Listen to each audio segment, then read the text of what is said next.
I was 52 when I first felt being judged by my age. The summer of 2017 started off with a bang. I was taking a wonderful long vacation before starting a dream role for an education startup. I was going to need the rest before starting this amazing job. A week before starting, I got the news that an investor had pulled. Okay, no problem. It happens, right? I immediately started doing some consulting work until the funds were recouped. 4 months passed, no investors. As a single mom, I really needed to get back to work, expecting to do deep, impactful work. I believe my experience and results, spoke for themselves.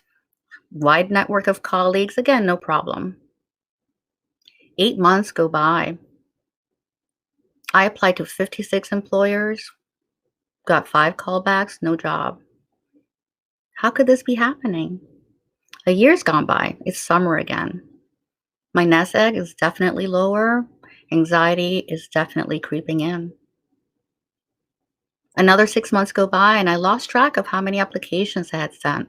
But what I did start realizing is who I was interviewing with, how I was feeling. So I started rewinding in my mind. What was that look? Think surprised. These jobs were primarily in innovation sectors. What was that comment? Here is one. Oh, you graduated in 1985? Wow, I was born in 1982. You get the picture. And it dawned on me, could it be my age? I know what you're thinking, but you don't look old, and I thank you for thinking that. You might also be thinking, well, that's age discrimination, right? Nothing new. But I'm here to tell you that it's so much more complex than that.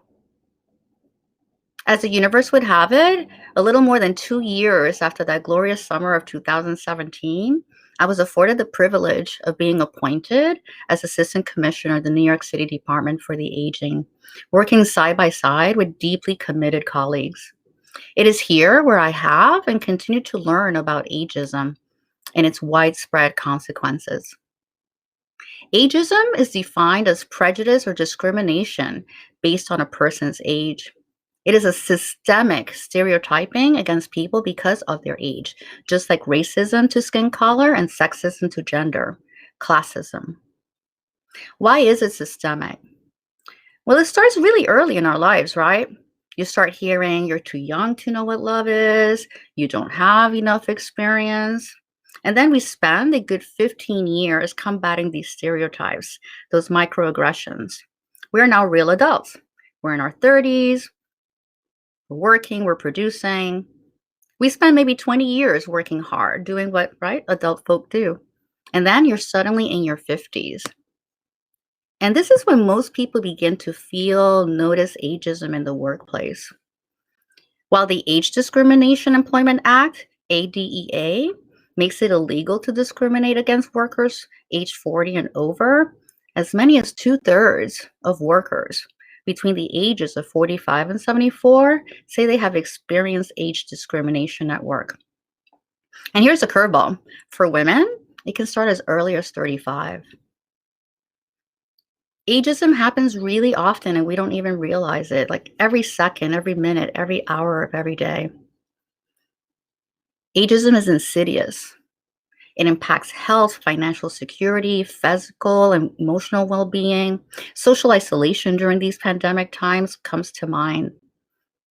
According to the World Health Organization, 6.3 million cases of depression globally are estimated to be attributed to ageism. For young people, negative perceptions about aging reduce their own chances of healthy aging. Think about it, right? Those that don't look forward to their later years are less likely to be mindful of their health. Ageism costs the economy billions of dollars, 850 billion in the US alone, and that's just discrimination lawsuits. There's billions more in healthcare costs, etc. Imagine how many marginalized children and families could use that money, how it could help them. We could maybe eradicate poverty. And ageism compounds on these other isms, right? If you identify as a woman, if you identify as BIPOC, if you're LGBTQ+, if you have a disability. So imagine all these isms.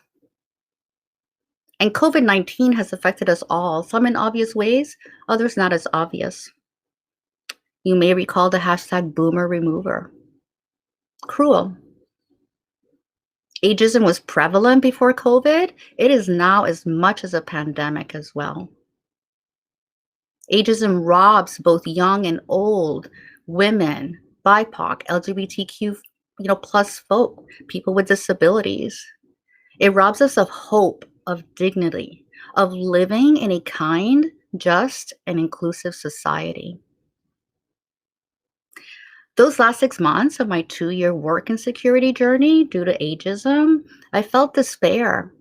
I felt I had no worth. It was through my tribe and lots of self-work that I was able to combat those demons and overcome them. I was one of the lucky ones. But what about those without the supports, without the means, the marginalized?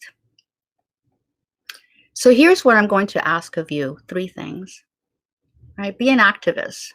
The only way to combat an ism is to fight. If you see it, call it. If you catch yourself being in ages, change it. Demand policy changes from your elected officials.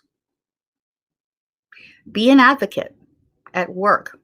Go advocate to your diversity, equity, and inclusion officers to add ageism into their framework. The workplace is truly where systemic change can happen. Equity is a right. And thirdly, be the change. We are all aging the minute we are born. So this affects you and it affects everyone. Thank you.